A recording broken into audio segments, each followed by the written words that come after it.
मुख्यमंत्री मनोहर लाल ने फतेहाबाद की पुलिस लाइन में स्वतंत्रता दिवस समारोह में ध्वजारोहण किया। समारोह में मुख्यमंत्री ने परेड की टुकड़ियों का निरीक्षण किया और सलामी ली। मुख्यमंत्री मनोहर लाल ने कहा कि हरियाणा के वीरों ने भी आजादी के आंदोलन में बढ़ चढ़ का हिस्सा लिया था। उन्होंने प्रधानमंत्री नरेंद्र मोदी को दूरगामी विजन वाला प्रधानमंत्री बताया।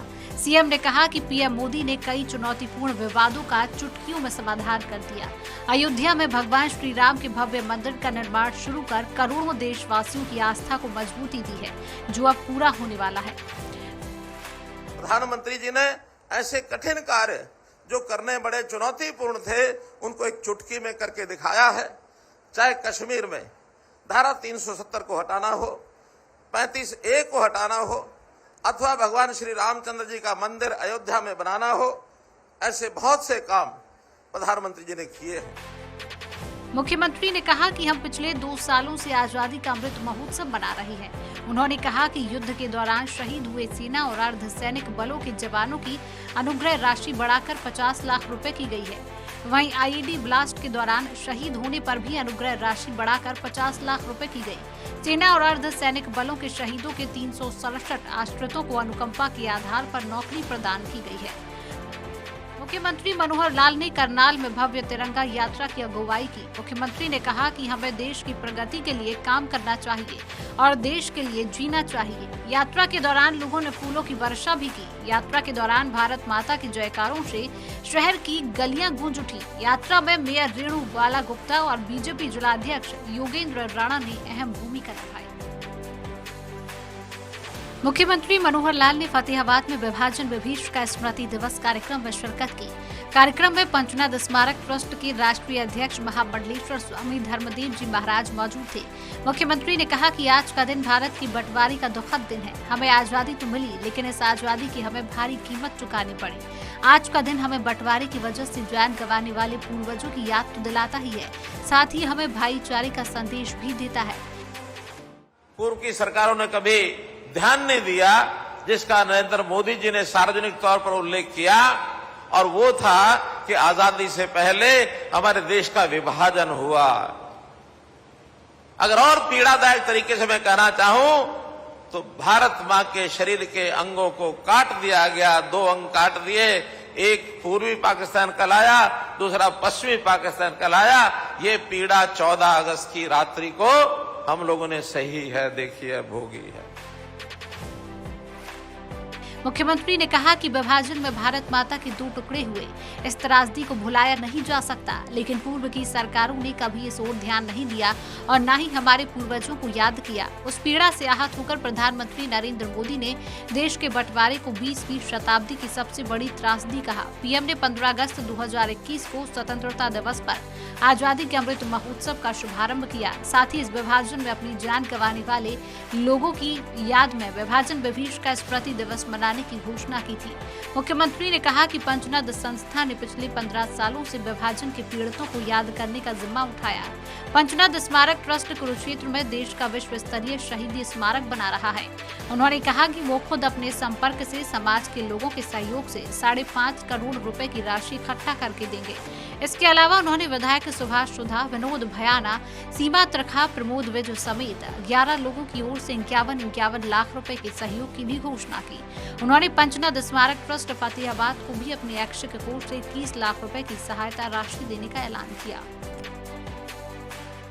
मुख्यमंत्री मनोहर लाल ने सिरसा लोकसभा क्षेत्र के जनप्रतिनिधियों और प्रबुद्ध नागरिकों के साथ बातचीत की। सीएम ने कहा कि आप सभी खुलकर अधिकारियों के सामने अपने क्षेत्र की सार्वजनिक समस्याओं और मांगों को रख सकते हैं, साथ ही भविष्य की जरूरत को लेकर अपने सुझाव भी दे सकते हैं। उन्होंने कहा कि अब तक 16,000 प्रतिवेदन रजिस्टर्ड किए जा चुके हैं, जिनमें से 2600 काम पूरे हो चुके हैं, और कहा कि एक सिस्टम तैयार करा दिया गया, जिसमें विभागों के लिए 5 काम पूरा करने की प्राथमिकता तय कर दी गई है।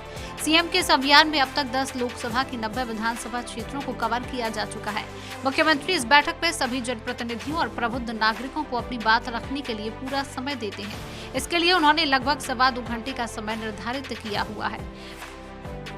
मुख्यमंत्री मनोहर लाल ने यमुनानगर जिले के अलाहर में जनसंवाद कार्यक्रम में लोगों की समस्याएं सुनी। वहीं सीएम ने अलाहर में 30 लाख रुपए से बने ग्राम सचिवालय का उद्घाटन किया। साथ ही रेड क्रॉस की ओर से लाभार्थियों को ट्राई साइकिल और कान की मशीनें बांटी। उन्होंने कहा कि अलाहर के विकास पर करीब 7 करोड़ रुपए का बजट खर्च किया जा चुका है, जबकि गाँव की आबादी के हिसाब से पंचायती राज विभाग को विकास कार्यों के लिए 80 लाख रुपए हर साल भेजेगी। मुख्यमंत्री ने जनसंवाद में गाँव के 5 लोगों की पेंशन ऑन द स्पॉट बनाई और प्रमाण पत्र दिए। मुख्यमंत्री मनोहर लाल ने गांव के विनय कुमार, स्नेहा और बबली को जन्मदिन की बधाइयां दी और गिफ्ट दिए। सीएम मनोहर लाल ने कहा कि कलकत्ता से यमुनानगर तक फ्रेट कॉरिडोर बनाने का काम केंद्र सरकार की ओर से जल्द पूरा कर लिया जाएगा। कॉरिडोर के बनने से यमुनानगर सीधा कलकत्ता के साथ व्यापारिक दृष्टि से जुड़ जाएगा। इस दौरान मुख्यमंत्री ने सेल्फ हेल्प ग्रुप की महिलाओं से उनके उत्पादों के बारे में सीधा संवाद किया। मुख्यमंत्री मनोहर लाल ने चंडीगढ़ में Indian oil corporation Panipat refinery के विस्तार को लेकर बैठक की, जिसमें 3 गांव आसनकला, खंडरा तथा बाल जाटान गांव की 349 एकड़ पंचायती जमीन के अधिग्रहण को मंजूरी दी गई। IOCL पानीपत रिफाइनरी आसनकला गांव की 140 एकड़, खंडरा की 57 एकड़ और बाल जाटान गांव की 152 एकड़ जमीन का अधिग्रहण करेगा। जमीन के दाम के अलावा रिफाइनरी अलग से 10 लाख रुपए प्रति एकड़ की दर से गांव में विकास कामों के लिए राशि देगा। बता दें कि IOCL ने पानीपत रिफाइनरी और पेट्रोकेमिकल कॉम्प्लेक्स 4200 एकड़ से ज्यादा इलाके में बनाया है। इसके विस्तार के लिए हरियाणा सरकार से करीब 600 एकड़ जमीन देने का अनुरोध किया था, जिसमें से 349 एकड़ जमीन सरकार ने मुहैया कराई है। मुख्यमंत्री मनोहर लाल ने करनाल जिला के पुंडरक में जनसंवाद कार्यक्रम में लोगों से बातचीत की।